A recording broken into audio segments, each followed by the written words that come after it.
بسم اللہ الرحمن الرحیم۔ السلام علیکم۔ پروگرام علم و حکمت میں خوش آمدید۔ میں ہوں محمد حسن الیاس۔ ناظرین کرام، قرآن مجید اللہ کی وہ کتاب ہے جو قیامت تک انسانوں کی رہنمائی کے لیے مقرر کر دی گئی ہے۔ یہی وہ کتاب ہے جو انسانوں کے اخروی نظریات، دینی تصورات اور مذہبی رجحانات میں اختلاف کا فیصلہ کرنے والی ہے۔ ہر نظام حرف عاقل اور ہر اختلاف میں قول فیصل کی حیثیت رکھتی ہے۔ قرآن مجید نے اپنی اس حیثیت کو میزان، فرقان اور حکم کی تعبیرات سے بیان کیا ہے۔ لیکن سوال یہ ہے کہ تمام اختلافات کا فیصلہ کرنے والی یہ کتاب خود کیسے ہم تک پہنچی ہے؟ کیا اس کی جمع اور نقل کے اندر ہمارا یہ عقیدہ اور ایمان ہے کہ اس کو اللہ تعالیٰ نے محفوظ کیا تھا، یا آج کے دور میں ایک جدید پڑھے لکھا انسان علم اور عقل کی بنیاد پر دنیا کو یہ بتا سکتا ہے کہ یہ کتاب پوری قطعیت اور حفاظت سے ہم تک پہنچی ہے؟ یہ تمام سوالات قرآن مجید کے حوالے سے لے کر ہم حاضر خدمت ہیں۔ ہمارے ساتھ تشریف رکھتے ہیں حزب سابق جناب جاوید احمد غامدی صاحب۔ السلام علیکم غامدی صاحب۔ وعلیکم السلام۔ ہم صاحب بہت شکریہ آپ کے وقت کا۔ گزشتہ پروگرامز میں ہم نے اس موضوع پر بات کی تھی کہ دین کا سورس یا ماخذ کیا ہے، یعنی وہ کون سی شخصیت، وہ کون سی ہستی، وہ کون سا ذریعہ ہے جو ہمیں بتائے گا کہ دنیا میں اللہ کی ہدایت ہے۔ کہ آپ نے بتایا تھا کہ وہ رسول اللہ صلی اللہ علیہ وسلم کی تنہا ذات ہے۔ میرا سوال آج آپ سے یہ ہے، پہلا سوال اس موضوع سے متعلق، کہ جب ہم یہ مان لیتے ہیں کہ رسالت مآب صلی اللہ علیہ وسلم کی یہ حیثیت ہے کہ آپ نے ہمیں دین دینا ہے، تو اب آپ نے جب دین دینا شروع کیا تو وہ کس ذریعے سے، کس چیز کے ذریعے ہمیں انہوں نے دین دیا؟ وہ ہے تفصیل ذرا اس کی بتائیے۔ یہ ہم بڑی تفصیل سے بحث کر کے دیکھ چکے ہیں کہ ہمارے اور ہمارے پروردگار کے درمیان جو ہستی اس وقت کھڑی ہے اور قیامت تک جس کو یہ منصب عطا کیا گیا ہے، وہ محمد الرسول اللہ صلی اللہ علیہ وسلم کی ہستی ہے۔ آپ کی ذات والا صفات ہے کہ جس نے اب کسی چیز کو دین قرار دینا ہے یا کسی چیز کی نفی کرنی ہے۔ چنانچہ ہم نے یہ بیان کیا تھا کہ رسالت مآب صلی اللہ علیہ وسلم کی تقریر، تصویب، قول، فعل، یہی اب قیامت تک کے لیے دین کا ماخذ ہے۔ یعنی آپ جب دین دیں گے تو یا قول سے دیں گے یا فعل سے دیں گے یا کسی چیز کی تصویب کر دیں گے، یعنی کسی چیز کو سینکشن دے دیں گے۔ تصویب کا مطلب یہ ہے اس کو صحیح قرار دے دینا۔ یہ بعض اوقات کسی چیز کو جب آپ کے سامنے کی جائے تو خاموش رہ کر بھی قرار دے دیا جاتا ہے، یہ سینکشن حاصل ہوتی ہے، تو اس کو تقریر و تصویب سے اصطلاح میں تعبیر کیا جاتا ہے۔ تقریر کا مطلب ہے کسی چیز کو برقرار رکھنا، اور تصویب کا مطلب یہ ہے کہ اس کو صحیح قرار دے دینا۔ تو تقریر، تصویب، قول، فعل، جس ذریعے سے بھی آپ دین قرار دے دیں گے وہ دین قرار پائے گا، قیامت تک دین قرار پائے گا۔ دین کی سند وہی ہے، اس کے سوا کوئی چیز بھی دین کی حیثیت سے نہیں پیش کی جا سکتی۔ میں بات کروں، کوئی عالم بات کرے، کوئی فقیہ بات کرے، کوئی متکلم بات کرے، جب وہ کہے گا یہ دین ہے تو اس کو بتانا پڑے گا کہ محمد الرسول اللہ صلی اللہ علیہ وسلم نے اس کو دین کی حیثیت سے دیا ہے یا نہیں دیا۔ ٹھیک، یہ بنیادی بات ہے۔ اب ظاہر ہے کہ محمد الرسول اللہ صلی اللہ علیہ وسلم نے جب یہ دین دینا شروع کیا تو یہ کس طرح دیا؟ تو ہم یہ دیکھتے ہیں کہ یہ دو طریقوں سے دیا گیا۔ یعنی ایک آپ نے یہ بتایا کہ مجھ پر اللہ کی کتاب نازل کرنے کا فیصلہ کیا گیا ہے۔ قرآن مجید نے جگہ جگہ اس بات کا ذکر کیا ہے کہ ہم جب پیغمبر بھیجتے ہیں تو ان کا اصلی کام تو یہ ہوتا ہے کہ وہ مبشرین و منذرین، یعنی وہ لوگوں کو بشارت دیتے ہیں، انذار کرتے ہیں، لیکن اس کے ساتھ انزل معہم الکتاب، ان کے ساتھ ہم کتابیں بھی نازل کر دیتے ہیں۔ یہ کتابیں کس لیے نازل کرتے ہیں؟ لیحکم بین الناس فی ما اختلفوا فیہ، تاکہ وہ لوگوں کے اختلافات کا فیصلہ کرنے کے لیے ایک دستاویز کی حیثیت اختیار کر لیں، اس کی طرف رجوع کیا جا سکے۔ تو رسالت مآب صلی اللہ علیہ وسلم کو جب نبوت کے منصب پر فائز کیا گیا تو اس کے ساتھ ہی یہ فیصلہ کر لیا گیا کہ اب آپ پر اللہ کی آخری کتاب بھی نازل ہوگی۔ ٹھیک، وہ کتاب قرآن مجید ہے۔ تو پہلی صورت جس میں وہ دین ہمیں ملنا شروع ہوا، یعنی مصدر کون ہے، منبع کون ہے، کہاں سے چیز صادر ہو رہی ہے، وہ محمد الرسول اللہ صلی اللہ علیہ وسلم کی ذات والا صفات ہے۔ لیکن آپ سے کیا چیز ہمیں مل رہی ہے؟ اس وقت صحابہ کرام جو آپ پر ایمان لا رہے ہیں ان تک یہ دین کیسے پہنچ رہا ہے؟ تو ایک تو وہ قرآن کی صورت میں پہنچ رہا ہے جس کو اللہ کی کتاب کی حیثیت سے آپ پیش کر رہے ہیں۔ چنانچہ قرآن مجید نے جگہ جگہ یہ بات بیان کی ہے کہ یتلو علیہم آیاتہ، یعنی اللہ کی آیات آپ پر نازل کی جاتی، صورتیں آپ پر نازل کی جاتی، آپ ان کو پڑھ کر سناتے۔ چنانچہ قرآن مجید کس طرح سے ملا اس کی بھی تفصیلات ہیں، یعنی رسالت میں آپ صلی اللہ علیہ وسلم کو کس طرح سے ملا یہ بتایا گیا ہے کہ اللہ تعالیٰ کے پیغمبروں کے ساتھ بات کرنے کے کئی طریقے ہوتے ہیں، لیکن قرآن کے لیے یہ فیصلہ کیا گیا کہ اسے اللہ تعالیٰ کے طرف سے جبریل امین لے کر آئیں گے۔ جبریل امین کا تعارف کرایا گیا ہے کہ وہ کوئی معمولی شخصیت نہیں ہے، وہ عند ذی العرش مکین ہے، وہ مطاع ثم امین ہے، بڑی غیر معمولی ہستی ہیں وہ، ملائے اعلیٰ میں ان کا بہت بڑا مقام ہے اور وہاں ان کو ایک سردار کی حیثیت حاصل ہے۔ ان کے ذریعے سے یہ کتاب رسالت مآب صلی اللہ علیہ وسلم کے قلب مطہر پر نازل ہوتی ہے۔ یعنی آپ کے دل پر اس کا نزول کون کرتا ہے؟ جبریل امین۔ جبریل امین کو کہاں سے ملتی ہے؟ اللہ تعالیٰ سے، اور اللہ تعالیٰ کے کلام کی حیثیت سے ملتی ہے۔ یعنی یہ محض کوئی مفہوم نہیں ہے، محض کوئی مدعا نہیں ہے جس کو میں یا آپ یا جبریل امین یا محمد الرسول اللہ صلی اللہ علیہ وسلم الفاظ کا جامہ پہنا دیتے ہیں۔ یہ اللہ تعالیٰ کا کلام ہے، اور اللہ تعالیٰ کے کلام کے طور پر یہ جبریل امین کو دیا جاتا ہے، وہاں سے محمد الرسول اللہ کو منتقل کر دیا جاتا ہے۔ محمد الرسول اللہ صلی اللہ علیہ وسلم اس منصب پر فائز ہیں کہ وہ اسے لوگوں کو پڑھ کر سنائیں۔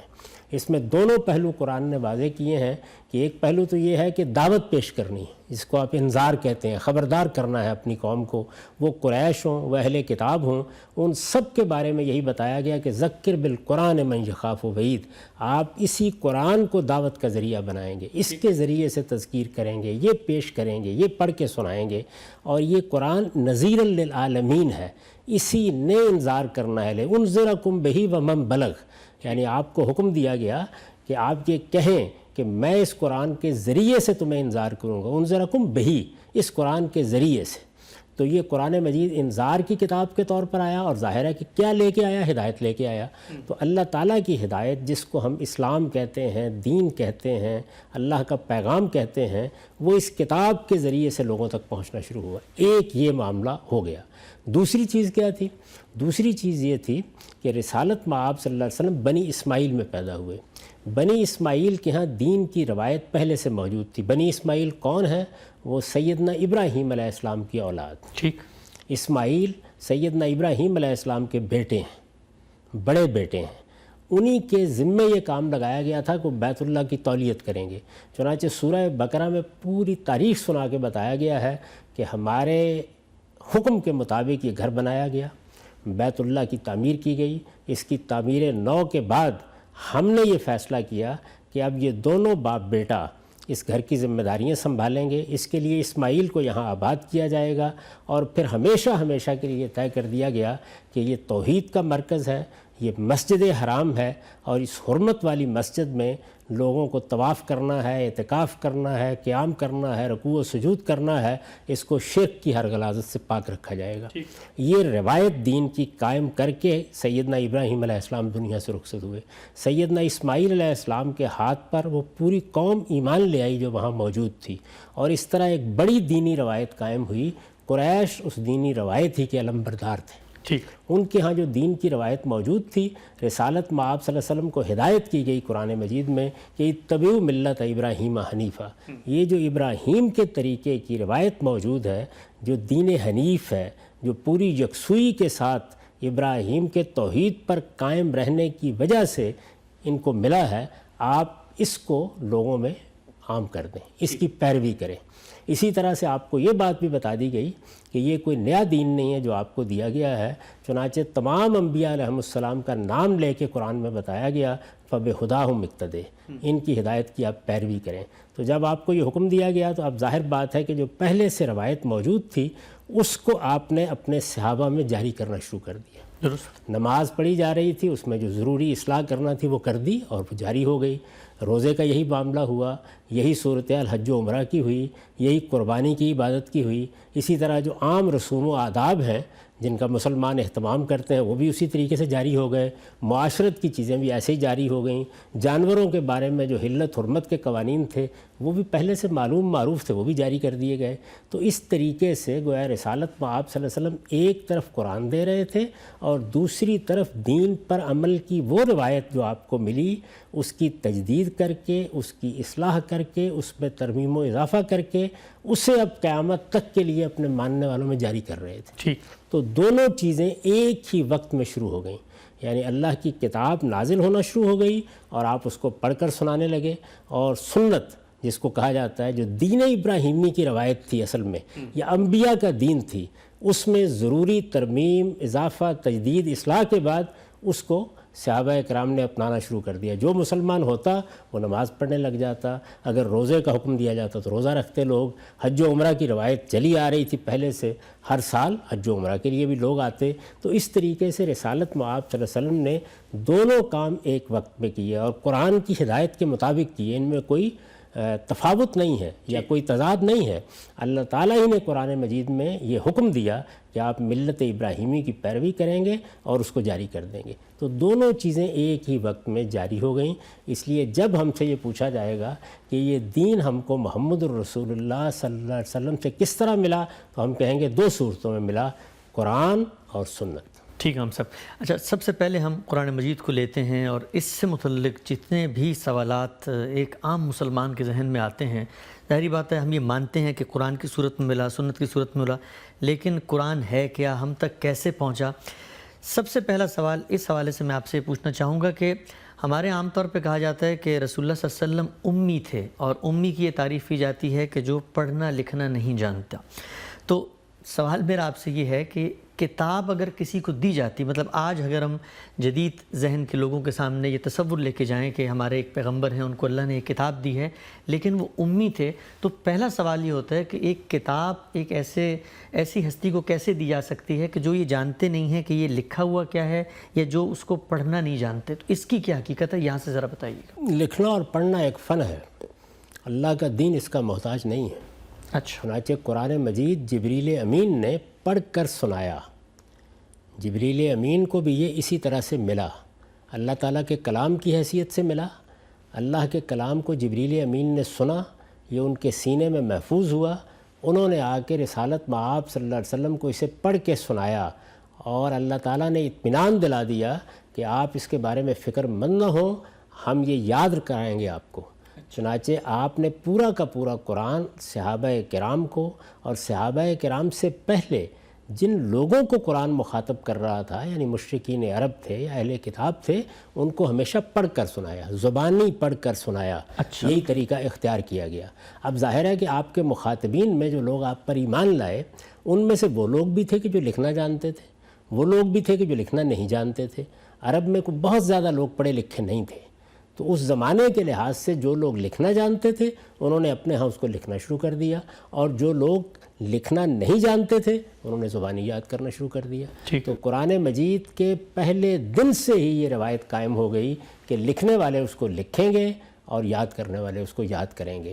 تو رسالت میں آپ صلی اللہ علیہ وسلم کو یہ احتیاج نہیں تھی کہ آپ اس کو باقاعدہ طریقے سے لکھیں پھر اپنے پاس محفوظ کریں، یہ آپ کے سینے میں محفوظ کیا گیا۔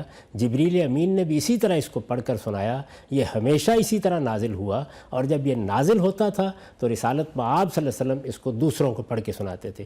پوری صورتیں آپ نے پڑھ کے سنائیں، پھر یہ نمازوں میں پڑھا جانے لگا، اور اس طرح مسلمانوں کے اندر ایک شائع و زائع کتاب کی حیثیت اختیار کر گیا۔ ٹھیک۔ اچھا ہم صاحب، جب رسالت میں آپ صلی اللہ علیہ وسلم پہ یہ قرآن نازل ہونا شروع ہوا، ہم یہ جانتے ہیں کہ یہ ایک بڑا لمبا عرصہ ہے جس میں تھوڑا تھوڑا کر کے قرآن نازل ہوتا تھا، تو اس کی کیفیت کیا تھی؟ یعنی رسول اللہ صلی اللہ علیہ وسلم اپنے حجرے میں ہیں، اپنے گھر میں ہیں، مسجد حرام میں ہیں، ان کو یہ محسوس ہوتا تھا کہ اللہ تعالیٰ کی طرف سے انہیں یہ الہام ہو رہا ہے، وحی کا نزول ہو رہا ہے، اور پھر وہ ان کے ذہن میں یاد ہو جاتا تھا؟ پھر وہ کیا لوگوں میں جاتے تھے، مجموع میں جاتے تھے، یا اپنے گھر والوں میں جاتے تھے، ان کو کہتے تھے کہ آج مجھے یہ حصہ بتایا گیا ہے، اور وہ پڑھ کے سنا دیتے تھے، اور پھر کہتے تھے یہاں میری بات ختم، یہاں سے اللہ کا کلام شروع؟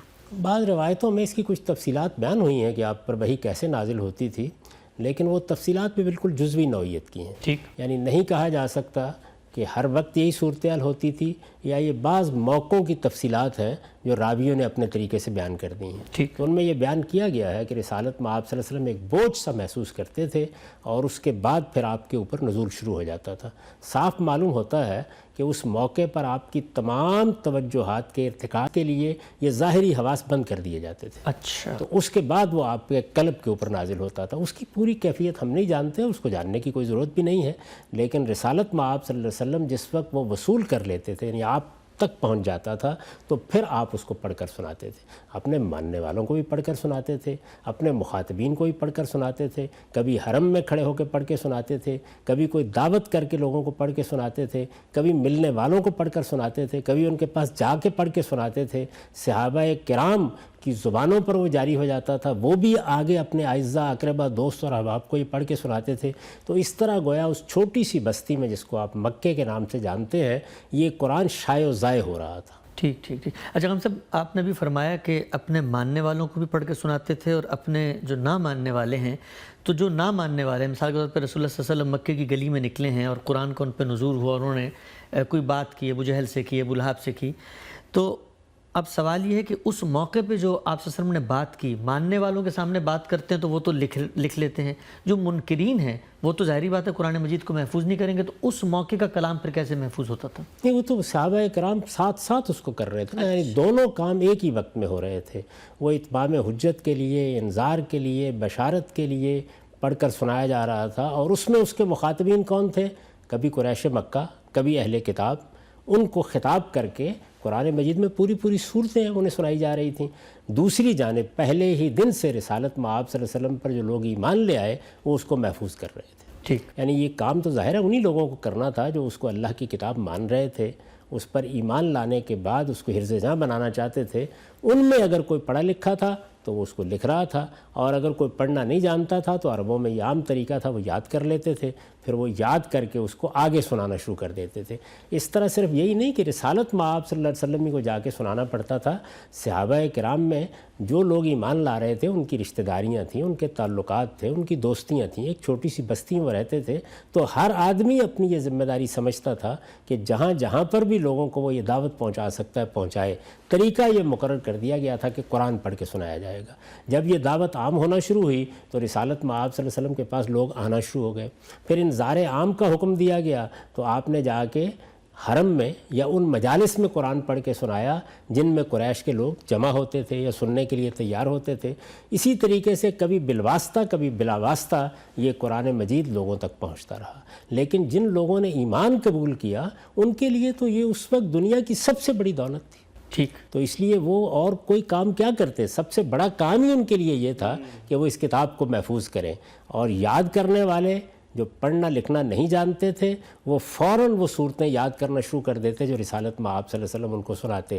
رسالت میں آپ صلی اللہ علیہ وسلم کی مجلس میں آ کے وہ آپ سے پوچھتے، آپ کو پڑھ کے سناتے. بارہا ایسا ہوا کہ خود حضور نے فرمائش کی اور کسی صحابی نے آپ کو قرآن پڑھ کے سنایا. اچھا. تو اس طرح یہ قرآن کا باہمی مذاکرہ یہ گویا مسلمانوں کی اس وقت کی سب سے بڑی ایکٹیویٹی تھی، سب سے بڑی مصروفیت یہی تھی. یہی کام وہ کرتے تھے، اسی پہ مشغول تھے. ٹھیک. اچھا ہم صاحب، ابھی آپ نے یہ بات ذکر کی کہ لوگ لکھنے والے لکھ لیتے تھے، یاد کرنے والے یاد کر لیتے تھے. ہم یہ دیکھتے ہیں جو تاریخ کی کتابیں ہمارے سامنے ہیں، کہا یہ جاتا ہے کہ اس زمانے میں لوگ ہڈیوں پہ لکھتے تھے، چمڑوں پہ لکھتے تھے، پتوں پہ لکھتے تھے، درختوں کی چھال پہ لکھتے تھے. تو یہ جو لکھنے کا عمل تھا، یہ چلیں یاد کرنا تو ایک طرف ہے، آدمی یاد کر لیتا ہے اور یاد کر کے اس نے سنا دیا، لیکن یاد کی ہوئی چیز کو جب ویریفائی کیا جائے گا تو اب ہڈیاں کتنی ہوں گی لوگوں کے پاس، چمڑے پتے کتنے ہوں گے. تو ایسا کیوں نہیں ہوا کہ ایک کوئی مرتب نسخہ رسول اللہ صلی اللہ علیہ وسلم کی زیر نگرانی ترتیب پاتا، تیار ہوتا، اور وہ نسخہ ہوتا، کسی کے پاس لکڑی پہ لکھا ہوا ہے تو وہ بھی جا کے اس میں ویریفائی کر لیتا. تو دو سوالات ہیں میرے آپ سے. پہلا یہ کہ کیا اس زمانے میں کاغذ قلم موجود تھا؟ کیا یہ بات ٹھیک ہے کہ ہڈی چمڑے اور چھالوں پہ لکھا جاتا تھا؟ اور دوسری بات کہ رسالت مآب صلی اللہ علیہ وسلم کی سب سے بڑی ذمہ داری، لوگ یہ پوچھتے ہیں کہ قرآن مجید دینا تھی، تو قرآن کا جو نسخہ ہے اولین، کوئی آپ کا اپنا ذاتی نسخہ ہوتا جس کی طرف سب لوگ رجوع کرتے اور وہاں سے ویریفائی کر لیتے؟ دیکھیے یہ محض افسانہ ہے جو آپ بیان فرما رہے ہیں. قرآن مجید خود جگہ جگہ ذکر کرتا ہے اس بات کا کہ وہ فی صحف مکرمہ ہے، باقاعدہ طریقے سے اس کو لکھا گیا ہے، لوگ اس کو اسی طرح تصنیف کے طور پر لکھ رہے ہیں جس طرح کتابیں لکھی جاتی ہیں، اہتمام کے ساتھ اس کی کتابت ہوتی ہے، اس کے جو نسخے تیار کیے جاتے ہیں ان کو صحف سے تعبیر کیا گیا ہے۔ اسی طریقے سے کرتاس کا ذکر خود قرآن مجید میں موجود ہے، پھر اکم منشور کا ذکر خود قرآن میں موجود ہے۔ کاغذ موجود تھا، ظاہر ہے کہ وہ آج کی طرح کا کاغذ نہیں تھا، اس میں چمڑے سے بھی اور اسی طرح سے اور بہت سے اجزاء سے کاغذ بنایا جاتا تھا، کاغذ موجود تھا، اسی پر اس کو لکھا جاتا تھا اور لوگ لکھتے تھے۔ یہ الگ بات ہے کہ کسی کے پاس کسی موقع کے اوپر کوئی کاغذ باقاعدہ طور پر نہیں ہے، اس لیے کہ اس افراد کے ساتھ تو کاغذ میسر نہیں ہوتا تھا، تو اس نے اپنے طور پر کوئی آیت کسی ہڈی کے اوپر لکھ لی یا چمڑے کے کسی ٹکڑے کے اوپر لکھ لی یا کسی اور چیز کے اوپر لکھ لی، تو یہ انفرادی واقعات ہیں۔ بحیثیت مجموعی باقاعدہ مصحف تیار کیے جا رہے تھے، وہ ہر آدمی تیار کر رہا تھا، اس کے لیے کوئی ایک نسخہ کیوں ترتیب دیا جاتا؟ یعنی کوئی ایک نسخہ ترتیب دیا جاتا تو یہ بہت بڑا حادثہ ہو جاتا، کہاں تلاش کرتے اس کو، کون حفاظت کرتا اس کی؟ لوگ اگر کہیں وہ پڑا ہوا ہوتا، حملے ہو گئے اور بے شمار مواقع آئے تو اس کو آپ ضائع کر بیٹھتے۔ یہ تو وہی حال ہو جاتا کہ جو پہلے تورات کے ساتھ ہوا، یعنی جس وقت ہیکل پہ حملہ ہوا تو تورات کے سب نسخے لے جائے گئے وہاں سے، تو یہ تو ہر شخص کے پاس موجود تھا، یعنی ہر مسلمان نے، کسی نے 2 صورتیں، کسی نے 10 صورتیں، کسی نے 20 صورتیں، کسی نے پورا قرآن، ہر ایک نے اپنی استعداد کے مطابق اگر وہ لکھنا جانتا تو لکھا، اگر لکھنا نہیں جانتا تھا تو دوسرے لوگوں سے لکھوایا اس کو، اور یہ روایت قائم ہوئی۔ یہ بالکل غلط کہانی ہے جو لوگوں کو سنا دی گئی ہے۔ قرآن مجید بالکل ہی مختلف طریقے سے منتقل ہوا ہے، ٹھیک، اور اگر آپ غور کر کے دیکھیں تو اس وقت بھی یہی ہو رہا ہے، لکھنے والے لکھ رہے ہیں، چھاپنے والے چھاپ رہے ہیں، جو لوگ یاد کر سکتے ہیں یاد کر رہے ہیں۔ یعنی اس وقت جو صورتحال ہے، آپ اندازہ کریں 14-15 صدیوں کے بعد جب مسلمان انحطاط میں مبتلا ہو چکے ہوئے ہیں، اس وقت بھی قرآن مجید کی منتقلی کا یہی معاملہ ہے۔ ٹھیک، چھاپا خانہ آیا تو چھپنا شروع ہو گیا، یعنی اس کے بعد کیا ہوا، جب چھاپا خانہ آیا تو کیا کسی ایک نسخے کا اہتمام کیا گیا؟ جہاں جہاں ممکن تھا اس کی اشاعت ہونا شروع ہو گئی۔ عثمانیوں نے بھی کی، سب سے پہلے شاہ فؤاد نے کی، شاہ فاروق کے زمانے میں چھپنا شروع ہو گیا، اور بہت سے دوسرے جو مسلمانوں کے حکمران تھے انہوں نے اہتمام کرنا شروع کر دیا، جو عام لوگ تھے انہوں نے بھی اشاعت میں دلچسپی لی۔ اس وقت بھی اگر آپ دیکھیں تو دنیا بھر میں قرآن مجید اسی طرح سے شائع و ضائع ہے۔ لوگ جس زمانے تک چھاپا خانہ ایجاد نہیں ہوا تھا تو آپ جانتے ہیں کہ بادشاہ تک اس کو لکھتے تھے، یعنی سعادت سمجھتے تھے اپنی، جو باقاعدہ کاتب تھے وہ بھی اپنے اپنے نسخے تیار کرتے تھے۔ اسی طرح سے عام لوگ بھی یہ کوشش کرتے تھے کہ وہ اپنے طور پر اپنے لیے قرآن مجید کا لکھ کر ایک نسخہ تیار کر لیں۔ ایسے لوگ موجود تھے، ان کی باقاعدہ داستانیں آپ کے پاس کتابوں میں موجود ہیں کہ جن کی زندگی کا مقصد ہی یہ تھا کہ وہ قرآن مجید آپ کو لکھ کے دیتے تھے، آپ کو ضرورت ہے آپ کو لکھ دیں گے، کسی اور نے کہا اس کو لکھ دیں گے۔ تو اس طریقے سے قرآن مجید بالکل فطری ذرائع سے شائع و ضائع ہوا ہے، یعنی جن لوگوں تک یہ کتاب آئی، جن کو سب سے پہلے اس نے مخاطب کیا وہ صحابہ کرام ہیں، اور صحابہ کرام کے بارے میں آپ یہ کیسے تصور کرتے ہیں؟ اپنے آپ کو ان کی جگہ رکھ کے دیکھیں کہ رسالت میں آپ صلی اللہ علیہ وسلم موجود ہے، پہلی بار قرآن نازل ہو رہا ہے، اور وہ اس قرآن سے اتنا نہ برتیں، ان میں یاد کرنے والے اسے یاد نہ کریں، لکھنے والے اسے لکھنے کے لیے تیار نہ ہوں۔ ہر آدمی کی یہ سب سے بڑی خواہش ہوتی تھی کہ اللہ کی کتاب کو وہ جتنا یاد کر سکتا ہے یاد کرے اور جتنا لکھ سکتا ہے لکھے۔ تو اس طرح قرآن مجید کے لیے یہ کوئی اہتمام کرنے کی کبھی ضرورت پیش نہیں آئی کہ کوئی ایک نسخہ تیار کروایا جائے، یہ چیز تو بڑے فتنے کا باعث بن جاتی۔ قرآن مجید کے اس طریقے سے منتقل ہونے کا یہ نتیجہ ہوا کہ کسی تحریف، کسی تبدیلی، کسی تغیر کی گنجائش ہی نہیں رہی، ہر آدمی کے پاس موجود ہے۔ اتنی بڑی تعداد میں مصائف کا آپ کو تاریخ میں ذکر کرتا ہے، وہ لوگوں نے اپنے طور پر تیار کر لیے تھے۔ ٹھیک، اچھا ہم صاحب آپ نے فرمایا کہ صحابہ کرام کے پاس اپنے اپنے مرتب نسخے بھی تھے، تو میرا سوال یہ ہے کہ کیا ہمیں تاریخی ریکارڈ سے جو ہسٹری ہمیں ملتی ہے اس میں کوئی ذکر ملتا ہے کہ مثلا سیدنا ابو ہریرہ کا کوئی اپنا نسخہ ہے، یا سیدنا معاذ بن جبل کا اپنا کوئی نسخہ ہے، سیدنا ابوبکر کا بھی اپنا کوئی نسخہ ہے؟ یہ ہسٹری اس بات کو کیا ویریفائی کرتی؟ دیکھیے میں آپ سے گزارش کروں، اس کے اندر بھی، اس سوال کے اندر بھی وہی چیز یا وہی تصور کار فرما ہے، وہ ایک نسخہ رسول اللہ نے مرتب کرایا، اس کی ضرورت ہی نہیں تھی۔ اچھا کیا کوئی 4 نسخے تھے کہ یہ کہا جائے کہ معاذ بن جبل کے پاس بھی نسخہ تھا اور سیدنا عمر کے پاس بھی نسخہ تھا اور سیدنا عثمان کے پاس بھی نسخہ تھا؟ بھائی ہر ایک کے پاس تھا، ہر آدمی کسی نہ کسی درجے میں قرآن مجید کو محفوظ کر رہا تھا. یعنی میں نے آپ سے عرض کیا کہ ہر لکھنے والے کی یہ سب سے بڑی خواہش تھی. مجھے یہ بتائیں کہ آپ اگر لکھنا جانتے ہوتے اور اس وقت رسالت میں آپ صلی اللہ علیہ وسلم پر ایمان لاتے اور قرآن مجید آپ کو پڑھ کے سنایا جاتا تو آپ اپنے قلم کو کس لیے استعمال کرتے؟ قرآن لکھنے کے لیے. یہ بالکل خلاف فطرت باتیں ہیں جتنی بھی کی جا رہی ہیں. قرآن مجید بڑے غیر معمولی طریقے سے شائع و ضائع ہوا ہے. یعنی رسالت میں آپ صلی اللہ علیہ وسلم اس کو پڑھ کے سناتے ہیں تو آپ یوں سمجھیے کہ اس طرح بارش ہوئی اور ہر سیپی نے منہ کھولا ہوا ہے. ہر صدف اس کے لیے منتظر ہے کہ یہ قطرہ نیسا میرے اندر آئے. تو اللہ تعالیٰ کی یہ برکت، رحمت، یہ اس کی رحمت کی بارش جب ہوتی تھی تو ہر آدمی اپنی جھولی لے کے بیٹھا ہوا ہوتا تھا کہ یہ میرے ہاں آئے، میں اس کو اپنے دامن میں سمیٹ لوں. تو اس لیے صحابہ کرام کا قرآن مجید سے غیر معمولی تعلق تھا. وہ اس کا مذاکرہ کرتے تھے، پڑھ کے سناتے تھے. وہی ان کی زندگی تھی، وہی ان کی دعوت تھی. اس لیے یہ تو سوال ہی بالکل بے معنی ہے. ہر آدمی کے پاس کچھ نہ کچھ نسخہ موجود تھا، کچھ لکھا ہوا موجود تھا، اور جو لکھ نہیں سکتا تھا اس نے یاد کیا ہوا تھا قرآن مجید، جتنا یاد کر سکتا تھا. کسی نے 10 صورتیں، کسی نے 20 صورتیں، کسی نے پوری کی پوری کتاب. سب لوگ اسی طریقے سے اس کو شائع و ضائع کر رہے تھے، اور اسی طرح سے مسلمانوں کے اندر وہ ایک روایت کے طور پر پڑھا بھی جا رہا تھا. بچوں کی تعلیم کا اہتمام بھی ہو رہا تھا. یہ ساری چیزیں تاریخ کے اوراق میں ثبت ہیں اور بالکل فطری طریقے سے ایسے ہی اب بھی ہوتا ہے. اس وقت بھی اگر آپ غور کر کے دیکھیں تو ہمارے ہاں وہ لوگ جو دین سے دلچسپی نہیں رکھتے ہوتے، کوئی دینی کام کرنے کے لیے تیار نہیں ہوتے، کبھی مسجد کا منہ نہیں دیکھا ہوتا، وہ بھی یہ کوشش کرتے ہیں کہ بچے کو ایک قاری صاحب کے ذریعے سے قرآن ضرور پڑھوا دیا جائے. یہ اس دور کا معاملہ ہے. تو آپ یہ کیسے تصور کرتے ہیں کہ وہاں کوئی 4-5 نسخے ہوں گے؟ اس سوال کے پیچھے وہی بات ہے کہ وہ ایک نسخہ یا 2 نسخے یا 3 نسخے یوں ہے ہی نہیں ہے. یعنی رسالت میں آپ صلی اللہ علیہ وسلم جو نعمت ان کو دے رہے ہیں، اللہ تعالیٰ کی کتاب، اس کو وہ لپک کر لے رہے ہیں اور اپنی استعداد کے مطابق، صلاحیت کے مطابق ہر آدمی اس کو اخذ کر رہا ہے اور ہر آدمی محفوظ کر رہا ہے. یعنی کوئی چند صورتیں کر رہا ہے، کوئی پوری کتاب کر رہا ہے، کوئی اس کو حفظ کر کے کر رہا ہے، کوئی لکھ کے کر رہا ہے. اور اس طرح یہ بے شمار مصاحف تھے جو صحابہ کرام میں شائع و ضائع ہو چکے ہوئے تھے. یعنی قرآن مجید مصحف کی حیثیت سے لوگوں کے درمیان زیر بحث آتا ہے، وہ اس کا حوالہ دیتے ہیں. یہ ساری تاریخ جتنی بھی ہے وہ ہماری مسلمہ تاریخ ہے. تو قرآن کو کبھی اس کی ضرورت ہی نہیں پڑی کہ اس کا ایک نسخہ ترتیب کر کے رکھا جائے. یہ تو میری آپ کی ضرورتیں رہی ہیں کہ کوئی ایک کتاب ہے، لکھی ہے، کسی کاتب سے لکھوائیں، اس کو کہیں رکھیں، کہیں محفوظ کریں، اس کا کوئی مخطوطہ ہو، کل کو کسی کو میسر آ جائے.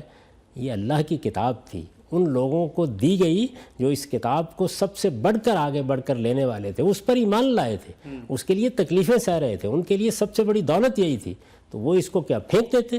نہیں، انہوں نے اس کو سمیٹا اور کبھی اپنے دامن میں لیا تو اپنے سینے میں چھپایا اور کبھی سفینوں میں اس کو محفوظ کر لیا. ٹھیک، ہم سب آگے بڑھاتے ہیں اس بحث کو. آپ نے کہا کہ تاریخی طور پر ایک چیز اسٹیبلش ہے. ہم جب قرآن کی نقل اور قرآن مجید کی جو جمع کے حوالے سے تاریخی سورسز کا مطالعہ کرتے ہیں، اور ایک عام مسلمان، آپ دیکھیں ہمارے یہاں اسلامیات کی جو کتاب ہے ہم نے جس وقت پڑھا اس میں، اور پھر اس کے بعد آگے بڑھ کے علماء کی کتابیں پڑھی، تو ہسٹری میں جو بات بیان کی جاتی ہے ان کتابوں میں جو لکھی ہے وہ تو یہ ہے کہ سیدنا عثمان رضی اللہ تعالی عنہ وہ پہلے شخص تھے کہ جنہوں نے باقاعدہ قرآن مجید کو مرتب شکل میں، کتابی صورت میں، حکومتی سطح پر ریاست کے وسائل اور طاقت اور اس کے اختیارات سے مرتب کروایا. ورنہ اس سے پہلے کیا تھا کہ مختلف جگہوں پہ لکھا ہوا تو تھا، ٹھیک ہے، اتنی بات آپ کی کہ لوگوں نے چھال پہ لکھا ہوا یا کہیں، یا کسی کے پاس کچھ نسخہ ہے تھوڑا بہت اس میں موجود ہے، کتاب بھی ہو سکتی ہے. لیکن ہسٹری کا جو ریفرنس ہمارے ہاں اسلامی تاریخ میں ہے اس میں تو ہر جگہ سیدنا عثمان کا ذکر آتا ہے. تو پھر یہ ذکر کہاں سے آیا؟ سیدنا عثمان نے وہی خدمت انجام دی جو مسلمانوں کے اکثر حکمران انجام دیتے رہے ہیں. اس وقت آپ یہ دیکھیے کہ سعودی عرب میں ایک باقاعدہ ادارہ قائم کیا گیا جو صرف قرآن مجید شائع و ضائع کرتا ہے.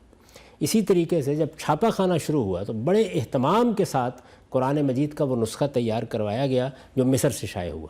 اچھا، ایسے مستشرقین نے قرآن مجید کو چھاپا. تو قرآن مجید کے شیوع کے لیے، اس کو عام کرنے کے لیے جس طرح میں کوشش کر سکتا ہوں آپ کر سکتے ہیں، حکمران بھی ایسی کوشش کرتے رہے. تو قرآن مجید کے نسخے تیار کرائے جاتے ہیں، مختلف جگہوں پر بھیجے جاتے جس طرح اب ہم کرتے ہیں.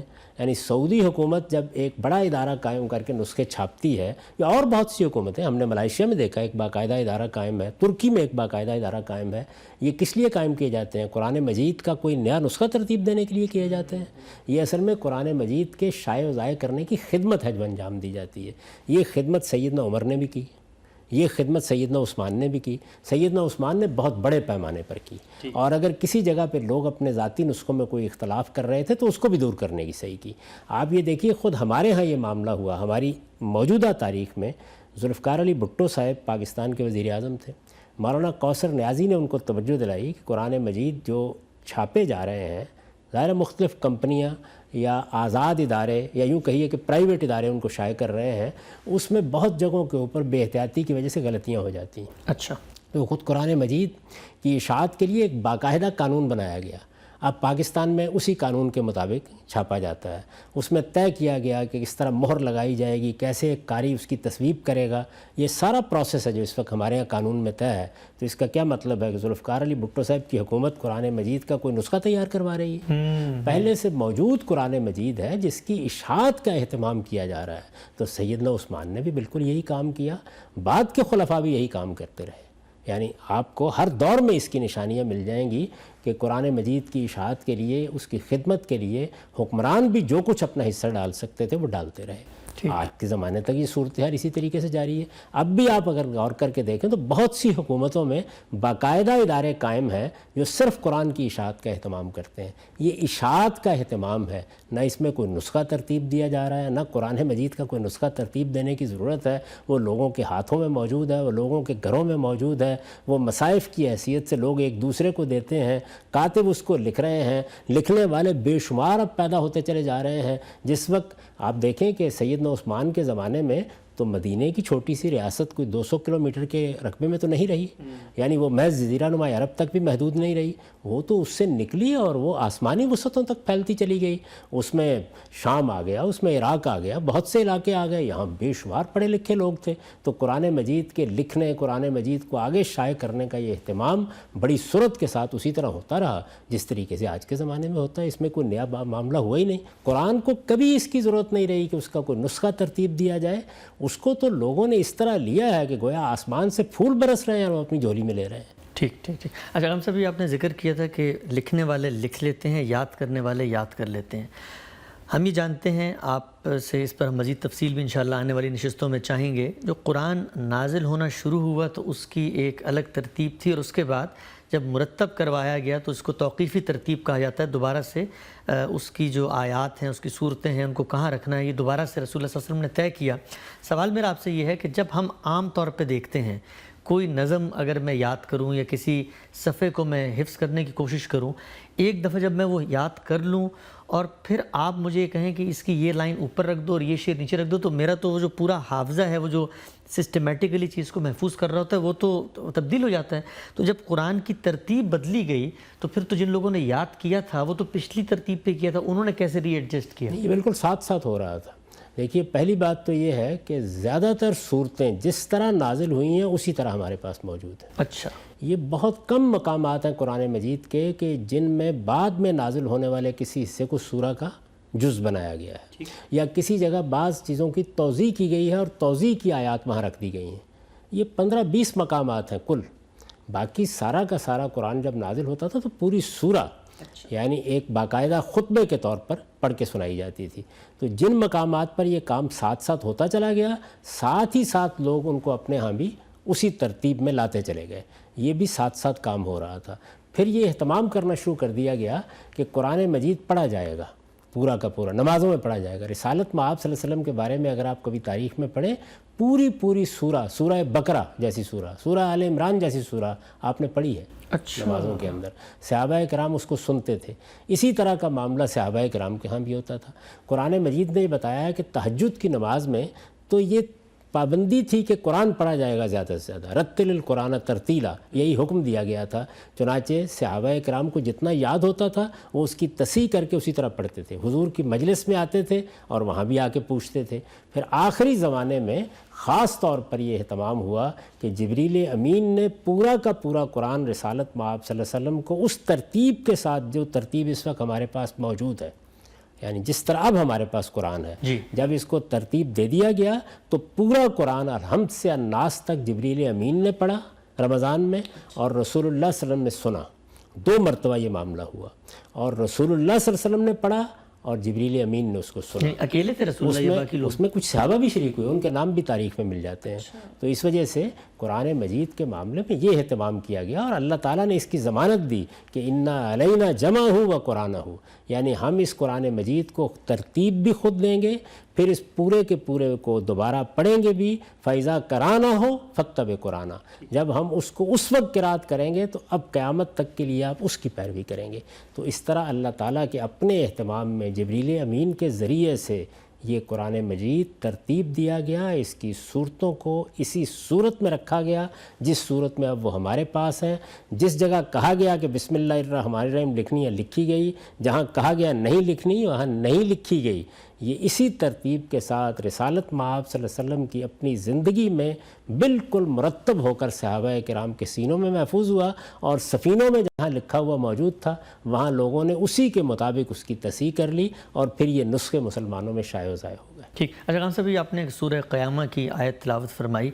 میں اگر ایک سادہ سا سوال پوچھوں کہ جس طرح پیرلل تاریخی متضاد روایات بھی ہیں، اس طرح میں نے بھی ذکر کیا کہ کہا جاتا ہے سیدنا عثمان کے دور میں ہوا، آپ نے بڑی اچھی اس کی وضاحت کی.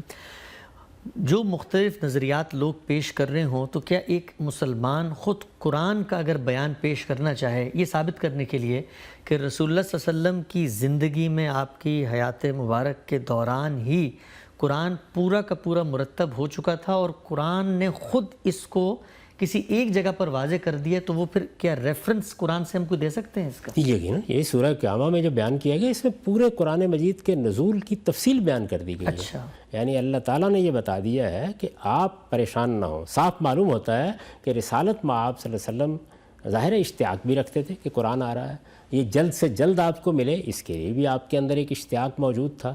پھر یہ کہ محفوظ کرنے کے معاملے میں بھی ایک تردد ہوتا ہے، یہ ترتیب دیا جانا ہے، یہ بھی آپ محسوس کرتے تھے کہ میری ذمہ داری ہے. تو اللہ تعالیٰ نے ایک موقع پر آپ سے یہ کہا کہ لا تحرک بہ لسانک لتعجل بہ، یعنی اس کو جلد پا لینے کے لیے آپ کو اس کے اوپر تیز تیز زبان چلانے کی کوئی ضرورت نہیں ہے. انا علینا جمعہ و قرآنہ، یہ ہماری ذمہ داری ہے، کتاب ہم نے نازل کی ہے، ہم اس کتاب کو جمع کریں گے، ترتیب دیں گے، اور اس کے بعد پھر اس کو پڑھیں گے. انا علینا جمع و قرآنہ، یعنی یہ اس وقت پڑھا جا رہا ہے، یہ ترتیب کے بعد پھر پڑھا جائے گا.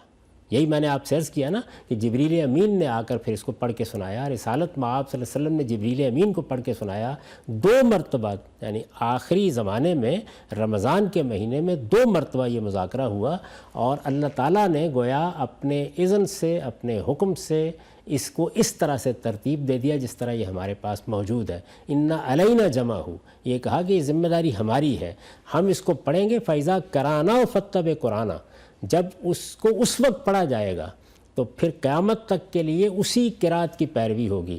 ظاہر ہے اسی قرات کی پیروی کا مطلب یہ ہے کہ اگر پہلے کوئی معاملہ ایسا تھا جس کو اب تبدیل کیا گیا ہے تو آپ اسی کی پیروی کریں گے جس صورت میں اب آپ کو دیا جا رہا ہے. صورتوں کو جس طرح اب رکھا گیا ہے اسی کی پیروی کریں گے. کتاب جس طرح مرتب کی گئی ہے اسی کی پیروی کریں گے. تو قرآن مجید جب پڑھا جا رہا ہے جبریل امین کی طرف سے تو حکم دے دیا گیا کہ فتب قرآن، اب اس کی پیروی ہوگی. اور پھر کہا گیا ثم انا علینا بیانہ، اگر کسی جگہ کوئی سوالات رہ جائیں گے جن کی توضیح مقصود ہوگی وہ بھی ہم خود کریں گے. چنانچہ قرآن مجید میں وہ مقامات متعین ہیں کہ جن میں اللہ تعالیٰ کی طرف سے بعض چیزوں کی توضیح کی گئی اور ان کو ضمیمے کے طور پر وہاں رکھ دیا گیا ہے. اس کے بعد عام طور پر یہ آیت آتی ہے کذالک یبین اللہ آیاتہ، اللہ تعالیٰ اسی طرح اپنی آیتوں کی وضاحت کرتا ہے. تو گویا اللہ تعالیٰ کی طرف سے بیان ہوا، اللہ تعالیٰ کی طرف سے ترتیب ہوئی، اللہ تعالیٰ کی طرف سے اس کی قرات ہوئی، اور رسالت مآب صلی اللہ علیہ وسلم کے صحابہ کو یہ اس طریقے سے منتقل کر دیا گیا. ٹھیک. اچھا خان صاحب، یہ جو قرآن مجید کی آیت ہے اور قرآن کا اتنا واضح بیان ہے کہ جس سے 2 اور 2 4 کی طرح یہ بات سامنے آتی ہے کہ رسالت مآب صلی اللہ علیہ وسلم کے عہد میں، بلکہ قرآن نے تو اس کو آپ کی سب سے بڑی ذمہ داری قرار دیا ہے اور کہا کہ اگر آپ یہ قرآن نہیں پہنچاتے فما بلغت رسالہ. آپ نے خود بھی اس نسخے کو دیکھا اپنے دورہ برمنگھم کے دوران، ایک نسخہ جو سامنے آیا برمنگھم کی لائبریری میں موجود ہے.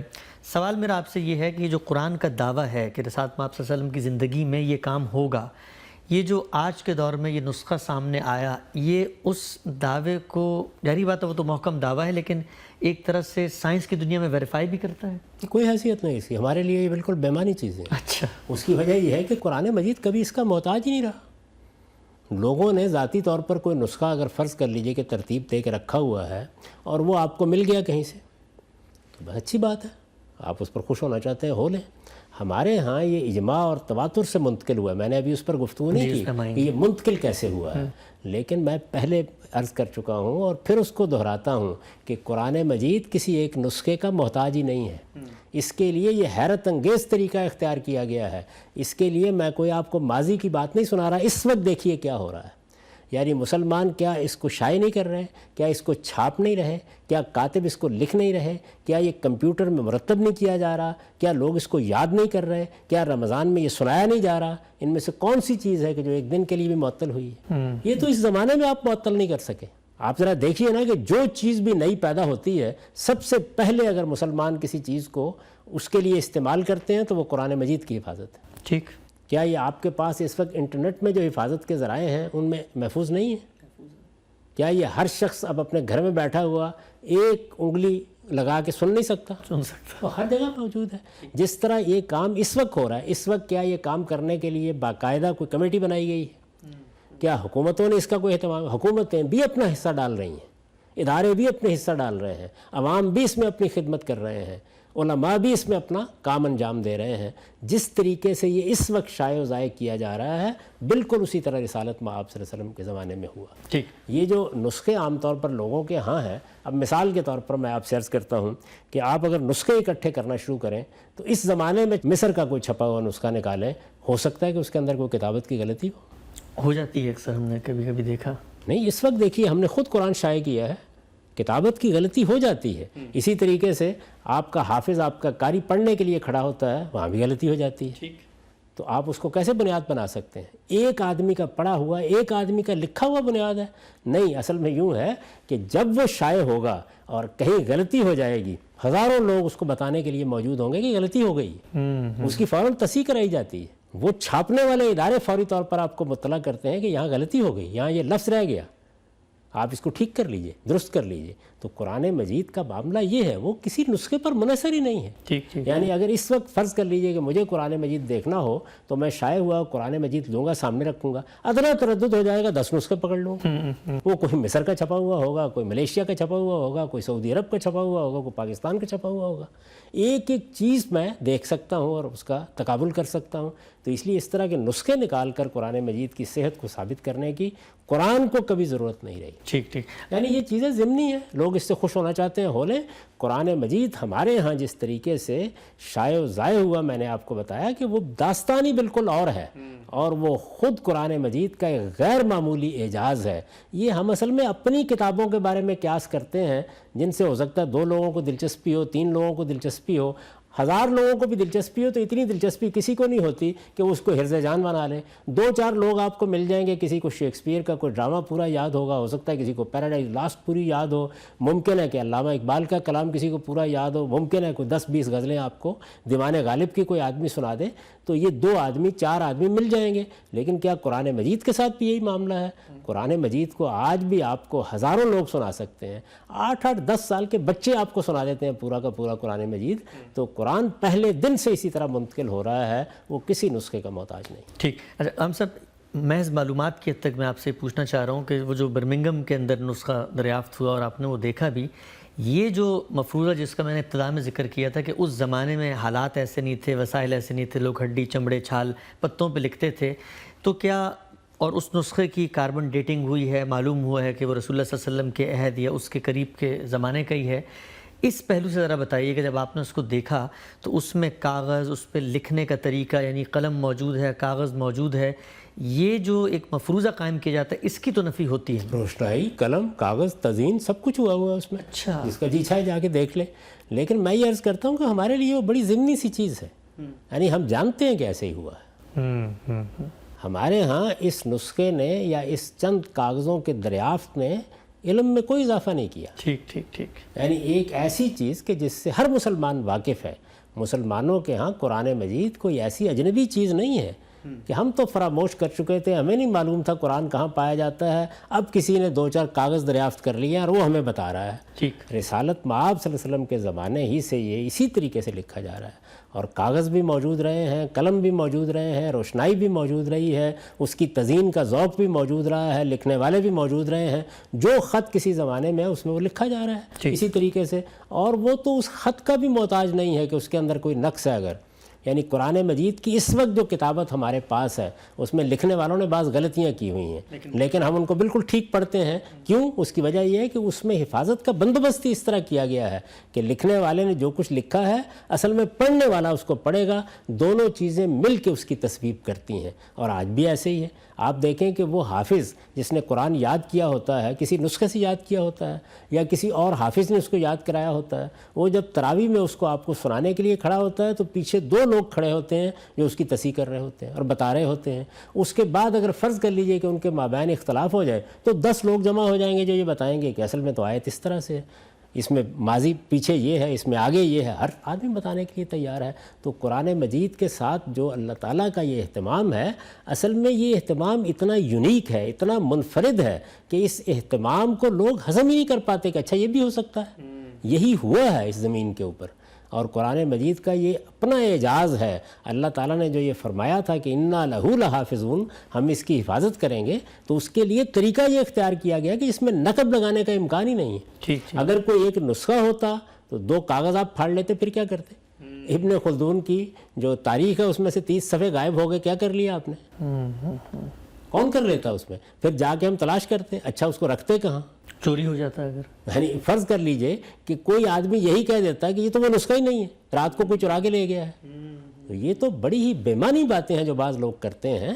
قرآن مجید کے لیے جو اللہ تعالیٰ نے اہتمام کیا ہے وہ اتنا غیر معمولی اہتمام ہے کہ اس میں ادنا درجے میں کسی دراندازی کا امکان ہی باقی نہیں رہا، وہ ہر ایک کے پاس ہے، اس لیے کوئی اس میں کوئی ادنا تحریف تو کر کے دکھائے۔ ٹھیک ٹھیک ٹھیک، تو اس وقت بھی صورتحال یہی ہے، یعنی کوئی جا کے اس میں سے 2 ورق نکال سکتا ہے، کوئی جا کے اطمینان کے ساتھ دروازہ کھول کے وہاں میں کسی لفظ میں تبدیلی کر سکتا ہے، کر لے۔ 10 لوگ اس کی تصحیح کرنے کے لیے موجود ہوں گے، 20 لوگ اس کی تردید کرنے کے لیے موجود ہوں گے، ایک جم غفیر ہے کہ جس کے پاس اللہ کی کتاب موجود ہے۔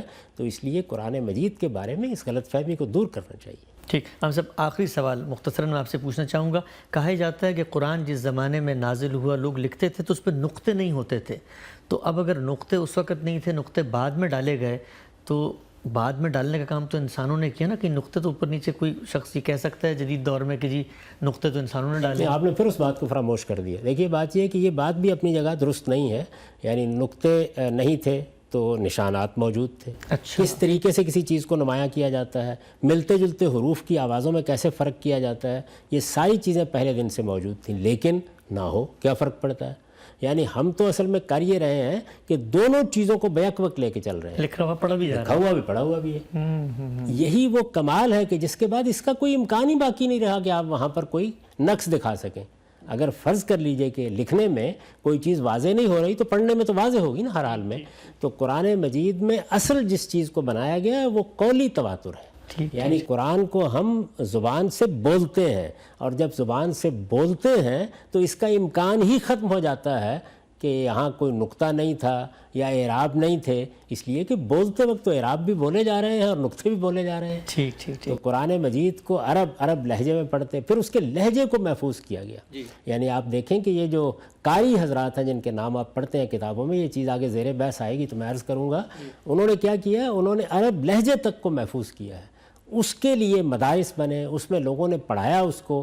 آج بھی وہ لہجہ ہے، یہ جس کو آپ تجوید کہتے ہیں، قرات کہتے ہیں، یہ کیا چیز ہے؟ یہ عرب لہجہ ہے۔ ٹھیک، ہم سب یعنی عربوں کے لہجے میں آپ اندازہ کیجئے کہ آپ انگریزی زبان کی کوئی کتاب پڑھتے ہیں، آپ انڈین ایکسنٹ میں پڑھ لیتے ہیں، وہ کسی انگلستان کے آدمی لکھے امریکن ایکسنٹ میں پڑھ لیتے ہیں۔